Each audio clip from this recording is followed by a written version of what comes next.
নমস্কার বন্ধুরা, simple life with প্রতিমা অন্য একটি ব্লগে স্বাগতম জানাচ্ছি। আশা করি তোমরা সবাই ভালো আছো আর আমরাও ভালো আছি। দেখো সকাল সকাল স্নান টান করে ঠাকুর দিয়ে দিচ্ছি। তারপরে দেখো মেয়ে পড়তে বসে পড়ালেখা করছে আর কি। সকালে যেতে আমি সময় পাই আর কি, ওকে পড়তে বসাই।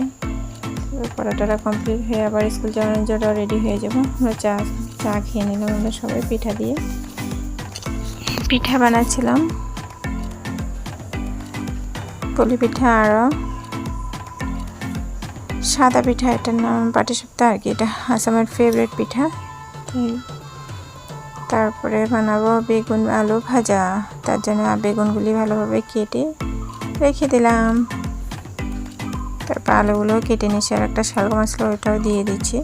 তারপরে পটল কটা ছিল ওগুলি চাকচাক করে ভাজি বানাবো।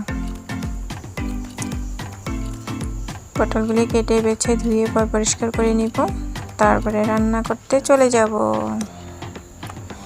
দেখো কড়াইতে তেল গরম করে পটলগুলি লাল লাল করে ভেজে নেব। দেখো পটলগুলি লাল লাল করা ভাজা হয়ে গেছে, এবার উঠিয়ে নিব। তারপরে এখানে পেঁয়াজ, তেল গরম ছিল, এখানে পেঁয়াজ দিয়ে আলু আর শালগমগুলি ভালোভাবে ভেজে নিব। তারপর নুন, হলুদ, কাঁচা লঙ্কা এসব দিয়ে ভালোভাবে ভেজে নিব। তারপরে পটলগুলিও ভাজা কমপ্লিট হয়ে গেছে। দেখো কার কার পটল ভাজা খেতে ভালো লাগে কমেন্ট করে জানাইও। আলু বেগুন ভাজাও কমপ্লিট হয়ে গেছে মোটামুটি।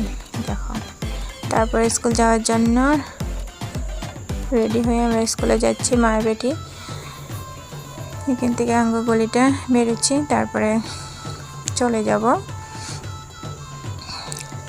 আজকে স্কুল যেতে যেতে কাণ্ড হয়ে গেছিলো, স্কুলের ব্যাগে নিয়ে হয়নি। তারপরে অঙ্গ মাসে দেখি, তারপর ব্যাগ দিল। এই দেখে স্কুলে যাওয়ার পরে টিফিন দেওয়া হয়েছে। তারপর দেখো অনেক বৃষ্টি এসেছে, কিন্তু আমার ঘরের সাইডে এত বৃষ্টি হয় না। স্কুলে আমাদের একদম দারুণ ঝরঝরে বৃষ্টি দিয়েছে দেখো।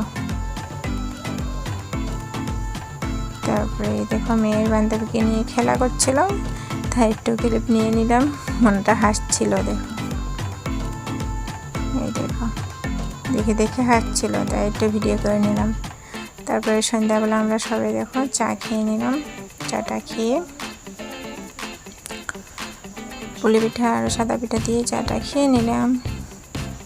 ভিডিওটি ভালো লাগলে লাইক, কমেন্ট আর শেয়ার করে দিও। পরবর্তী ভিডিওতে দেখাবো অন্য একটি ব্লগের সাথে। আর কি জানো।